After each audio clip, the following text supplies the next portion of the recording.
بسم الله الرحمن الرحيم الحمد لله رب العالمين والصلاة والسلام على المبعوث رحمة للعالمين محمد بن عبد الله صلى الله عليه وسلم وبعد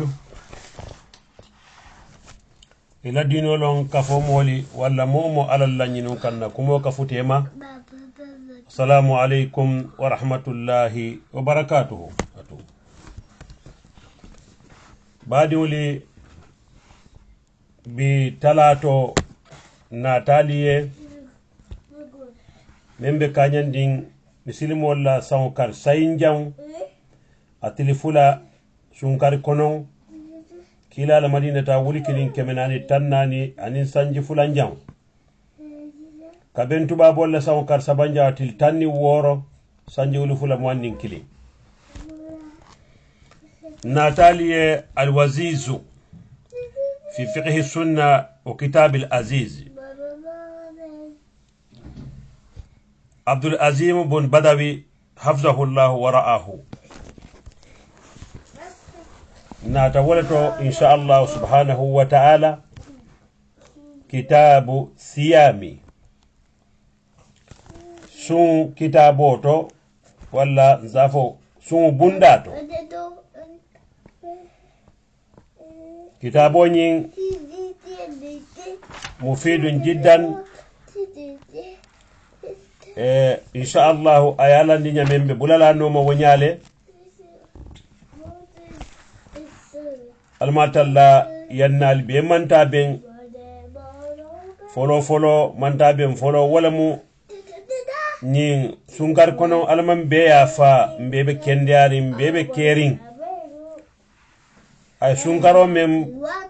ngaño jama sun ala demara do komanto ala mammeni tambi tambula wol be mutanye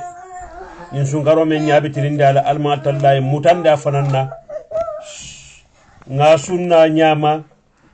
ala nya silaw ni famma je kono altallahi son dumoli minyola nga bala fa nyoy nga nyokana kono na botala fananga tunyo kanura kan nin sunkaro kola kamma be sunkar jamala alala hino kan anin bat ko femfen nim bakela fo kuma nin ke kuto jannin saya bi momo mutalan ko dum menna ye femfen ke almatalla ya be muteye saya du ka sonan dimbe kaburo kono ya rabbi ka fanon dimbe kanyinin karo sabatin dimbe newli kan arjanna sero ka bonina arjanna ka dunim be kan na kaburol kono kambe juslandin na bara nyimmal lan na kaburol kono ala kana mo kilin kije farande ka kaburo deten dima kayangan kato sima ka jarabo sima ka jahannaba dimba fonyo kando sambe kayla kaburo kono kambe tankawma kambe nyimma wulindi kallonde altalla nyaatinola lummen na jongol bebelola altalla nyaatila be mol sugandila bol dundila la duben koto duben de ke lummen namanka fonla dubenoti ya rabbi alman be dunna duben koto ala hinante abarkoto o duben ko la ya rabbi alam be na jannatul firdaus al ala kambe tanka jahannama mbotam melito ani men yen karande men bolante fananto alam bedna jannatul firdaus al ala kambe tanga jahannama ma kitabo nyin ya rabbi akumoli alama tallahi kotoli bonye nyoto ay kitoli bonye nyoto alamam be sayla la mola melikala moyroke ala hinan tabarakoto sallallahu ala nabiyina muhammad wa sallim kitabu siyami sungu bundalamu ako hukumuhu akito sawmu ramadana sunkaro sun rukunun tunkule mu min arkanil islami biri misilme ya tunkule o fardun farlolo min faraidihi biri misilme ya farloli ko karamo ya fonye wonya ko tunkule misilme ya tunkule farlolo misilme ya farlolem aha muna ken yo fonye ako qala ta'ala altalla lako a'udhu billahi minash shaitanir rajim يا أيها الذين آمنوا كتب عليكم الصيام كما كتب على الذين من قبلكم لعلكم تتقون إلى قوله تعالى شهر رمضان الذي أنزل فيه القرآن هدى للناس وبينات من الهدى والفرقان فمن شهد منكم الشهر فليصمه سورة البقرة آية كبن تنسين سبكتا آية كبن تنسين اللول من ستلا دالتا يا أيها الذين آمنوا حرف النداء kiliro harafole mu atel men kali sonta altallama Allah taala aliyali fan qayaye kutiba alaykumus siyamu ay su farla yali kanne kama komin kutiba aya farla ya alal ladina molikan min qablikum ateli nyato jannin kila na la mantol be manto folol meninata altalla kay su farla ya woli kanne nteli nyato la'allakum nyin kamma atelu tattaquna al sike fankoro silati altalla la yamarol kutal sil altalla nya ako fa altalla ta da kafo shahru ramadan allazi sun karo me yalon ko undila jita fiha tilkun alquran karan jonyin huda kandole ba kono linnas moliyen wa bayyinati animbo nyoto min alhuda birin kando kono wal furqani anim faram fanso faman sayda minkum sahara nimme ma beta karola alkono falyasum yasum karolo taybe balorin ifan la jero fudatama walla molle yaje ya futandima o ketanyin kibarolti aywa yasu nam wani ibn umara radiyallahu ta'ala anhu قال قال رسول الله صلى الله عليه وسلم بني الإسلام على خمس شهادة أن لا إله إلا الله وأن محمدا رسول الله وإقام الصلاة وإيطاء الزكاة وحج البيت وصوم رمضان أتيا على تن جماعة سولك نانين جاونتي يهجوك لولون جاونت براتلا رواية على تن رواية دولتو كابو عبد الله بن عمر بلينا تن نعم jannimbe ñin hadiso fasarla ñoye momo ilalla modo ka futantelima walla ntel tanolima be hakkilima yandila menna wala mu ñososo ni ñosabo yebo kafoli to dino ñin kon yebo kafoli to isa kata ye fanda handi ye fan sondumo tenkundi ye denyol ni signol ni kukenyol fanan sondumol tenkundi yol fanan dahandi kaba munto nyo saboni nyo sosoto muni akendi ibeda hanola na tella banko kominte la Gambia binyame Islam Supreme Council Islam Council mbuka fono wala bentel la banko ka ko mengan na dino nyaton kaya banko dingu be o kafo alota ala dunyole kan men yano almatalla hinala yenema ngamira mo jamale lasilo nyin tolon memmu mbaba Ibrahim Jabiti rahimahullahu ta'ala anhu almatalla ahinala la qabro ko naninna alfato mali be iko aborta telefono fundo kan kaje ko nyanta kafono la membe ma kan talala na banko kan membe bendino la kankiri na dino kolito alma tallaye nyin kafo kayro femfen nati alma kala nyin alfa yate mem folo ala borna fundo kan ani alfa femfen kaftama ani fondinke femfen kaftama ko kana bula mini bi anya ton kayal biro keta o keta altalla dianyoti aketa mansa kundali dianyoti sontala ya kalamuta ye simuli kala lorangoli kala wala mu luwati abe tamala tenne ya londi wale kay ka tamandi wale ka mansa kunda ni ko mansa ko karo lota mansa ka son ko karo lotale ngasum ikasum mansa kasum banko meni sonta ila nyaton kali la tonyantuni ala ni la ala nyasilan la ikabate mo komi be kabari famo ma nyame e be laari ko item ala nyasilan nati nyame mo keme walla mo tan ke kanan tan men be la bali ku ya kola ila sanji mo balo kola ila sanji tan sabo balo kola sanji tan nani ye ala lo ye kila lo 40 isilata ala nya wolle kafta nyome ko karo lotale mune bete sikandi la koteke tuma menna na tani la kalurori woni tonyalem al bedenta bara jola albeya barajo soto bato ala sal bejwal ila kalinoni ni natara manke toñaat itelle ya fo ya kankula man sa ya accept ite sum fona tara lankene mate kat ko karo toña mallo mune dum bo lankene man lite wari nyini ko ye karoleje walla ila ta momen la ala kan kila ka wol sinata ala nyen sinata ala talla sosonya wolle ko ye karoje wala ken itel ya kankula sa fe mune bete balandi la ka fo karo mallo dan ko ko kunun ko ndele karoje le kunu bi kuraye fonyo bilam sante felo sinno bay balot o kane bali mbe sonno mo da handila men wala mu nyinti ni misilme nyaton ko men ko ye karoje nyin to nyamu abarajo bali beye nin to nyaate ajunu bo beye tela sunkaro sahatale adi manna ma kanke mamoli walindi ali bulenom khalas ibe dunya banko bankuto wo banko nyaton koli meni marata dino la jeto ye alalo ye kila long mela kafiriyalo mela nafikiya dankenya kabo alana la kila la kitaboto yebule no nyina mu yamaroti ye fanda handi nyo sabola ka fo kunun ko le karo tata kunun mu fonyen diwlati bi mu santo feloti sini mu bay baloto wote dalile te kitabu kilin kono kureybula kuma kamo me yalon ko aborin same banko kan kana Abdullah ibn Abbas tari Madina sate kono itele sumu da muta sibitilule sam yani ye karoje jumanule sibito itele sumu da muta Madina koli wole karoje sibitilule dimasilu ye sumu da muta noma al hadot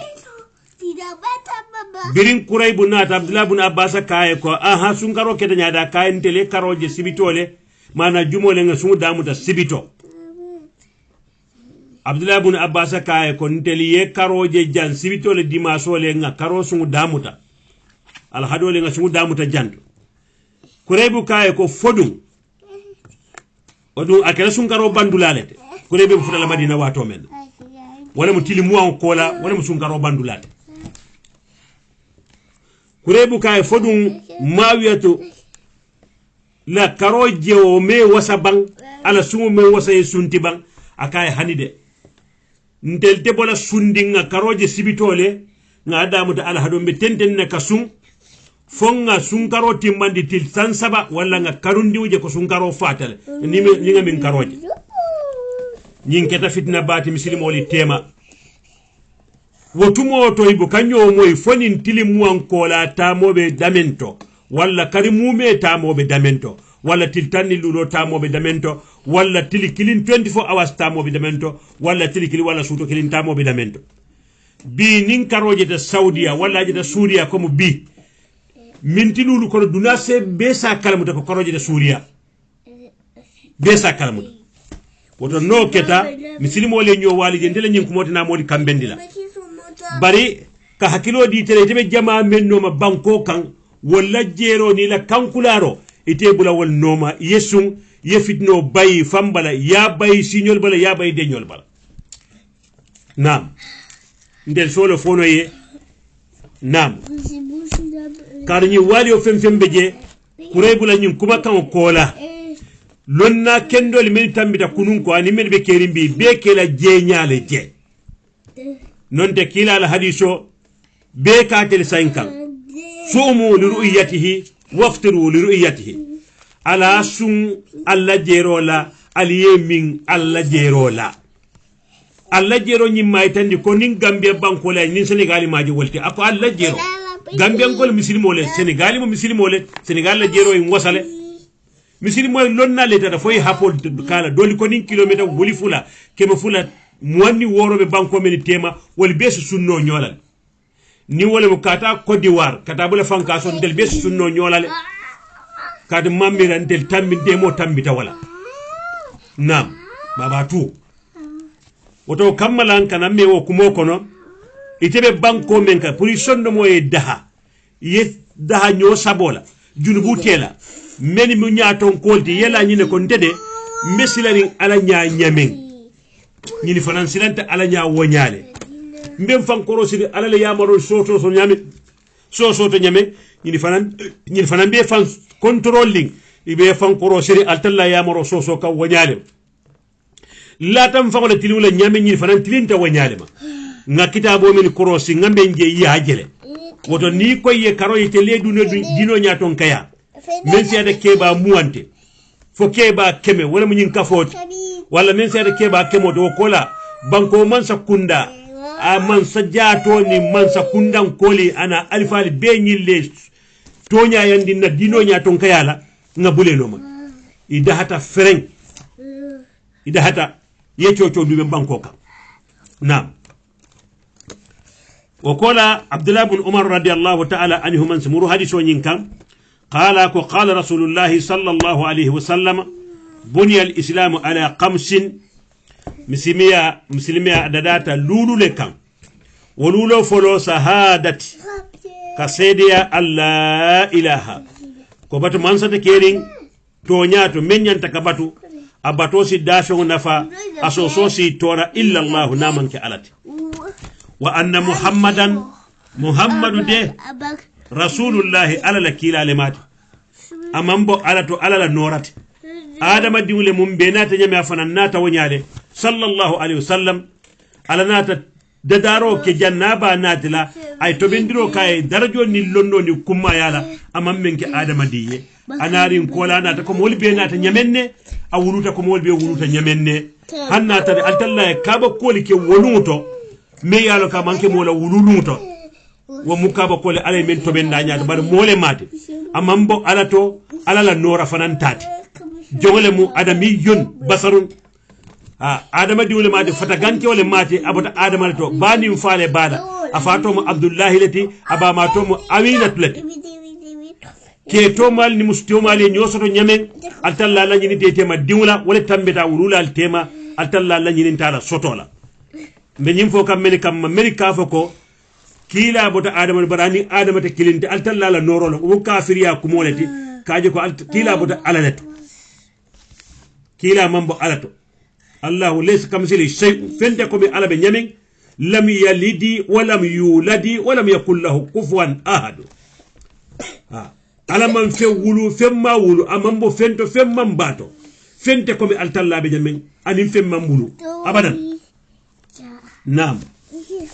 على لا جونغلي ماتي على كيلال ما اتفقوا يفو انما انا عبد فقولوا عبد الله ورسوله ندم على لا جونغلتي على لا جون على لا كيلا نات الكيلا بوت على لا نورول تنو كنات كلا على لا جونغتي موبو كي ديو كي جونغتي ابدا اي ديو ميم بوتي تو بو كاكي جونغتي duna la tarikh wanda no mo ya bada kuma sake kare ay adin ke jonglete lonna ba kara ne adin kare ku yata la aya ke jonglete na fulti kara na adin ku yata la aya ke jonglete o bada wona na mank altalla ko subhanallahi asra bi abdihi laylan min almasjid alharam ila almasjid alaqsa alladhi barakna hawlahu linuriyahu min ayatina alkubra senabe man soy menga la jongo tamandi kabo maka kata baitul maqdis kaba baitul maqdis kaselen ni dame yalla ko ha huwa dame mom jemu jelete jongole mat ala amambo ala abadan momo ya kumo fo ya sabadi ye kafir ya kumo le sabaten ala memba ya fambala kila ya fambay kabo men kono ala ma kemente al kila ma fanke men di te ake wolete ala talla la jongole mu wa rasuluhu ala kila lam sallallahu alaihi wasallam wa iqami salati tunkum fulanjang kasalo londi atumoto ya sarto long ya tunkum long ya diya ku ya long amina wajibo long ye ko men kana ko mustahabbatu yelo wa makruhatu kol men konta ni ba ko ni teke no le telefono la yeko wala min haramu tay nyimbe lon sarot janibe duna salo kono ya sarto long wala mu wo ko la ni kana ka wato la wala mu iqamatu salat wala mu salo londoti kala fama joni ala nya silawka baway kono wa ita'i zakati anin kajja ko di sene fengolito beyanolito nafulu mun kolito nin jako membe do kola fo yaji ko nyanta jako bolale yita je kalonnal nyinin kay ya fo ye jako kabo nyaadi sinama fengto wolem beyanolti jako kabo nyaadi le nafulu mun ko la sanimana ko formal nyim biyel men be mbulo kono dala so nin dollar o nin euro ni o tanole ade ko rawol to nyaadi fani marchandise le bete bu television te ko le wafo ete ka montrol le wafo nin sango banta nyanta je ko nyame suti aje ka lonna le ya foye ya hapo foye ye jako bondi نعم وهج البيت يتأتى الله بوهجي ولم الكابت يا كره كره وعليكم السلام ناتري على يا نوديلا جاتا كنداني نافلوني سلا فاندوتو تاني ناكونو يفانتو اني لا ديمبالتو اني لاماني ابي سيلوكام يتا ني بوهجي سينيا كلين مو ديا كوياتي سيو بي نيو سينيا كلون نكري منتا ومن كفر فإن الله قني عن العالمين نمن كافرياتا كيوم يا نكري ماكي لنو كولا التلا بكارلين دافع بيلا باتولا له وكولا بينين كار يوم القيامة كندي ماكي إن من ينتمي ولا ساكيلا وصوم رمضان أن كان سنكرو من ولا دا ولتاتل كما كاسو واجتمعت الأمة على وجوب صيام رمضان من توبي كامبنتا سملا ديا كويا يالا وانه احد اركان الاسلام اتمكلين دي بيدي مسلمي تونكولا بلوري منيكان التي علمت وسلمي لونتان كومي لونتان ولي لون من الدين دينو كون ضروره نيانتي نيارو لموت en zake nyaade fo ngake man sala ko ngake police wol natan na so ko signa fule kan samba ferete nyaala wala mu nyaate nyaalati ka sunkaro nyin na kitolon wala mu nyaate yala fo yalo wa anna munkirahu sunkaro nakar la ko to nyaata manyana ko suni me konko da te betata mola barka fa wajibo e yente ka so wote to nyaata kafirun itemu kafirun di botam silmi akon fereng